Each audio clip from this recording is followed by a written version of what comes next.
সুপ্রিয় ছাত্রছাত্রী, আশা করছি তোমরা সকলেই বাড়িতে থেকে পরীক্ষার জন্যে প্রস্তুতি নিচ্ছ। বিশেষ করে আজকে আমরা বলছি পশ্চিমবঙ্গ উচ্চ মাধ্যমিক শিক্ষা সংসদের দ্বাদশ শ্রেণীর দ্বিতীয় সেমিস্টার ছাত্রছাত্রীদের জন্য।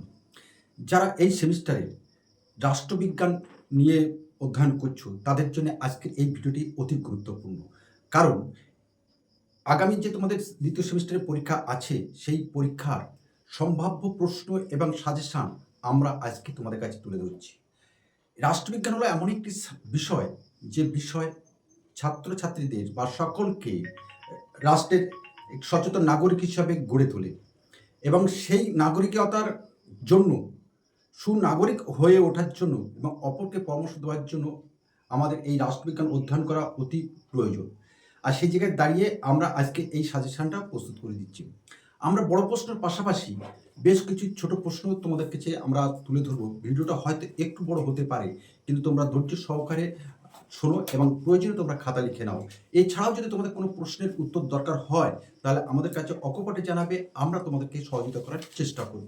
তো আসি, আমরা প্রত্যেকটা ইউনিট ধরে, বিষয় ধরে কিন্তু আমরা প্রশ্নগুলো তুলে দেবো। এখানে তোমাদের যেটি বলছি, প্রথমে আমরা বলে দিব রাষ্ট্রবিজ্ঞান সাজেশন এবং সম্ভাব্য প্রশ্ন, কোন প্রশ্নগুলো গুরুত্বপূর্ণ সেটাও আমরা বলে দেবো। আমরা টপিকস ধরেই, তোমাদের অধ্যায় ধরেই কিন্তু আমরা আলোচনা করে দিচ্ছি। প্রথমে আমাদের বিশ্বায়ন, গ্লোবালাইজেশন। এখান থেকে তোমাদের যে প্রশ্নগুলো আসে, তবে একটা কথা বলে দিই, বিগত বছরের পরীক্ষার ধরন এবং পর্ষদে অর্থাৎ শিক্ষা সংসদে, উচ্চ মাধ্যমিক শিক্ষা সংসদে যে নতুন সিলেবাস অনুযায়ী যে প্রশ্নপত্রের প্যাটার্ন, সেই প্যাটার্ন অনুযায়ী কিন্তু আমরা প্রশ্নগুলো তৈরি করেছি। এখানে প্রথমে তোমাদের বিশ্বায়ন থাকবে। বিশ্বায়ন থেকে তোমাদের যে প্রশ্নটা আসবে, বিশ্বায়নের সংজ্ঞা দাও, এর প্রকৃতি এবং বিভিন্ন রূপগুলি আলোচনা করো। বিশ্বায়নের সংজ্ঞা দাও, বিশ্বায়নের প্রকৃতি এবং এর বিভিন্ন রূপগুলি আলোচনা করো। রূপগুলি বলতে কি রূপ? অর্থনৈতিক, রাজনৈতিক এবং সাংস্কৃতিক, এই তিনটি রূপ তোমরা পড়বে। 2, ক্ষমতা। জাতীয় ক্ষমতার মূল উপাদানগুলি সংক্ষেপে আলোচনা করো। এবার আসবো আমরা সরকারের বিভাগ। প্রথমে আমরা যে প্রশ্নটা গুরুত্বপূর্ণ আমরা রেখেছি, দ্বিকক্ষ আইনসভার পক্ষে এবং বিপক্ষে যুক্তি দাও। দ্বিকক্ষ আইনসভার পক্ষে এবং বিপক্ষে যুক্তি দাও। নেক্সট প্রশ্ন, বিচার বিভাগ থেকে, বিচার বিভাগীয় অতি সক্রিয়তা বলতে তুমি কি বোঝো? খুব মোস্ট ইম্পর্টেন্ট প্রশ্ন। বিচার বিভাগের স্বাধীনতার গুরুত্ব আলোচনা করো। বিচার বিভাগের স্বাধীনতার গুরুত্ব আলোচনা করো। এবং শাসন বিভাগ, আইন বিভাগ।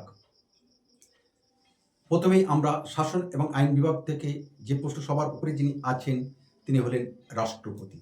রাষ্ট্রপতির ক্ষমতা এবং পদমর্যাদা আলোচনা করো। এবার আসবো আমরা সংসদ। লোকসভার অধ্যক্ষের ক্ষমতা ও ভূমিকা আলোচনা করো। লোকসভা অধ্যক্ষের ক্ষমতা ও ভূমিকা আলোচনা করো। বিচার বিভাগ, ভারতের সুপ্রিম কোর্টের গঠন এবং এখতিয়ার আলোচনা করো। ভারতের সুপ্রিম কোর্টের গঠন ও এখতিয়ার আলোচনা করো, অর্থাৎ কার্যাবলী আলোচনা করতে হবে। ক্রেতা সুরক্ষা আদালতের উপর একটি সংক্ষিপ্ত আলোচনা করো। ক্রেতা সুরক্ষা আদালতের উপর একটি সংক্ষিপ্ত আলোচনা করো। এছাড়াও তোমাদের কাছে যে একটি পরামর্শ দেওয়া প্রয়োজন, অবশ্যই তোমরা এর আগেই জেনে গেছো, তবু আমরা বলছি, যেহেতু সেমিস্টারের পদ্ধতিতে পরীক্ষা হবে এবং এই পদ্ধতিতে মূলত কিন্তু নম্বর বেশি পাওয়ার জন্য তোমাদের এমসিকিউ বা অতি সংক্ষিপ্ত প্রশ্ন উত্তর কিন্তু তোমাদের লিখতে হবে। সুতরাং এক্ষেত্রে আমাদের যা অভিজ্ঞতা, অর্থাৎ শিশু কবিতা পাঠকেন্দ্রের যে অভিজ্ঞতা, যে তোমরা টেক্সট বুকটি কিন্তু অবশ্যই লাইন বাই লাইন একটু খুঁটিয়ে পড়বে। কারণ এই যে এমসিকিউ প্রশ্ন এবং অতি সংক্ষিপ্ত প্রশ্ন কিন্তু এইভাবে যদি না পড়ো, তাহলে কিন্তু তোমরা মিস করবে। সেই কারণে বড় প্রশ্নগুলো তৈরি করার পাশাপাশি টেক্সট বুকটা কিন্তু অবশ্যই তোমরা পড়ো। এছাড়াও আমরা আরও কিছু সম্ভাব্য প্রশ্ন রেখেছি, সেই প্রশ্নগুলো আমরা তুলে ধরছি। ভারতের বিদেশ নীতির মূল বৈশিষ্ট্যগুলি কী কী? ভারতের বিদেশ নীতির মূল বৈশিষ্ট্যগুলি কী কী? পঞ্চশীল নীতি সম্পর্কে সংক্ষিপ্ত আলোচনা করো। জাতীয় স্বার্থের সংজ্ঞা দাও।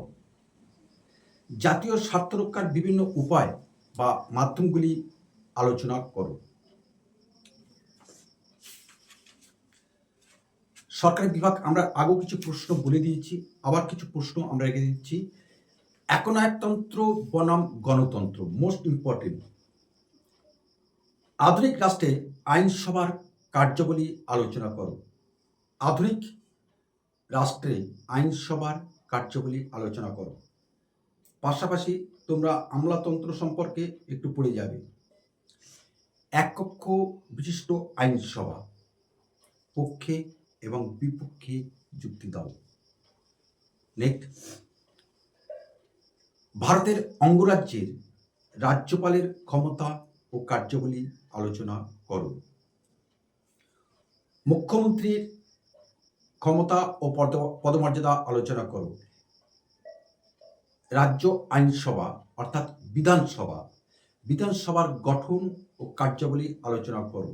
এখানে রাজ্যপাল এবং মুখ্যমন্ত্রী থেকে যে কোনো একটা প্রশ্ন কিন্তু তোমাদের আসবেই, দুটোর মধ্যে একটা প্রশ্ন অবশ্যই তোমাদের আসবে। হাইকোর্ট আমরা আগে বলেছি, সুপ্রিম কোর্ট বলেছি, সুপ্রিম কোর্ট এবং হাইকোর্টের মধ্যে যে কোনো একটা প্রশ্ন আসবে। সুপ্রিম কোর্ট এবং হাইকোর্টের মধ্যে যে কোনো একটা প্রশ্ন তোমরা আসবে, সেইভাবে প্রস্তুতি নেবে। লোক আদালতের গঠন এবং উপযোগিতা আলোচনা করো। পশ্চিমবঙ্গের ত্রিস্তর পঞ্চায়েতের গঠন ও কার্যাবলী আলোচনা করো। পশ্চিমবঙ্গের ত্রিস্তর পঞ্চায়েতের গঠন এবং কার্যাবলী আলোচনা করো। পাশাপাশি তোমরা দেখে যাবে যে পৌরসভা, পশ্চিমবঙ্গের পৌরসভা বা মিউনিসিপ্যালিটি আয়ের উৎস এবং কার্যাবলী কী কী। এখান থেকে কিছু এমসিকিউ বা এসএকিউ প্রশ্ন আমরা তোমাদের কাছে তুলে ধরছি, সেগুলো খুব মনে রাখতে হবে, কারণ এর থেকে কিন্তু প্রশ্ন আসবে। যেমন বই এবং লেখক, এখানে আমরা বলতে পারি পলিটিক্স অ্যামং নেশন, বইটি কার লেখা? মর্গান থাউ। দি কমিউনিস্ট ম্যানিফেস্টো গ্রন্থটি কার লেখা? এই প্রশ্নটি তোমাদের সামনে তুলে ধরলাম, কমেন্টস বক্সে তোমরা উত্তর দেবে। আমরা জানি তোমরা জানো এই প্রশ্নের উত্তরটা, কিন্তু আমি ইচ্ছা করেই বললাম না, তোমাদের কাছ থেকে আমি জানতে চাই। প্রশ্নটা হলো কি, দি কমিউনিস্ট ম্যানিফেস্টো ধারা, পশ্চিমবঙ্গের যে সংবিধান আছে অর্থাৎ ভারতবর্ষের যে সংবিধান, সেই সংবিধানের 352, 356, 360 এই তিনটি ধারা কিন্তু অবশ্যই তোমরা করে যাবে। তিনটি ধারা থেকে কিন্তু একটি ধারা তোমাদের পরীক্ষায় প্রশ্ন আসে। এবার সংস্থা ও দপ্তর, রাষ্ট্রসংঘের নিরাপত্তা পরিষদ, সাধারণ সভা এবং ইউনেস্কো এর সদর দপ্তর কোথায় এবং কবে প্রতিষ্ঠিত হয়েছিল? আবার বলছি, খুব গুরুত্বপূর্ণ, রাষ্ট্রসংঘের নিরাপত্তা পরিষদ, সাধারণ সভা, ইউনেস্কোর সদর দপ্তর কোথায় এবং কবে প্রতিষ্ঠিত হয়েছিল?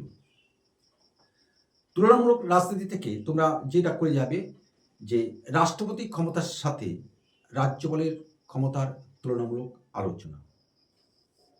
সংবিধান সংশোধনের ক্ষেত্রে তোমাদের পড়ে যেতে হবে 42তম সংবিধান সংশোধন এবং 44তম সংবিধান সংশোধন। পাশাপাশি তোমরা যেটা দেখে যাবে, এটাও তোমার সামনে প্রশ্নগুলো রেখে গেলাম, তোমরা কমেন্টস বক্সে অবশ্যই জানাবে কি, ভারতের বর্তমান রাষ্ট্রপতির নাম, প্রধানমন্ত্রীর নাম এবং সুপ্রিম কোর্টের প্রধান বিচারপতির নাম। এই তিনটি থেকে কিন্তু একটা প্রশ্ন তোমাদের পরীক্ষায় আসবে। এই প্রশ্নে তিনটি প্রশ্ন দিলাম, আগে একটা প্রশ্ন দিয়েছি দি কমিউনিস্ট ম্যানিফেস্টো কার লেখা। এই চারটি প্রশ্নের উত্তর অবশ্যই তোমরা কমেন্ট বক্সে জানিয়ে দেবে। এছাড়াও আমরা যে প্রশ্নগুলো তোমাদের সামনে তুলে ধরলাম, আশা করছি আজ থেকে তোমাদের গরমের ছুটি পড়ে গেছে। এই প্রশ্নগুলো যদি তোমরা করে যাও, তাহলে পরীক্ষার হলে বাম দিকে কিংবা ডান দিকে বা সামনে পিছনে তোমাকে তাকাতে হবে না। তুমি শুধু তাকিয়ে থাকবে তোমার খাতার সামনে, তোমার চোখ দুটি থাকবে তোমার পরীক্ষা হলে, বেঞ্চের উপরে খাতা এবং লড়াইটা হবে কলমের সাথে। তো আশা করছি এই যে ছুটি পড়লো তোমাদের আজ থেকে 18 তারিখ পর্যন্ত ছুটি তোমাদের ঘোষিত হয়েছে এবং সম্ভবত আমাদের কাছে যা খবর আছে এক্সটেনশন হতে পারে এই ছুটি। যদি না হয় এই কয়েকদিনের মধ্যে প্রশ্নগুলো তোমরা খাতায় লিখে তৈরি করে নাও, অবশ্যই তোমাদের ভালো নম্বর হবে, এইটুকু আশা এবং প্রত্যাশা আমাদের আছে। এছাড়াও আমি আবার বলছি, যদি কোনো প্রশ্নের উত্তর তোমাদের প্রয়োজন হয় অবশ্যই নির্দ্বিধায় নিঃসংকোচে নিঃসন্দেহে আমাদেরকে জানাবে, আমরা তোমাদেরকে সহযোগিতা করব।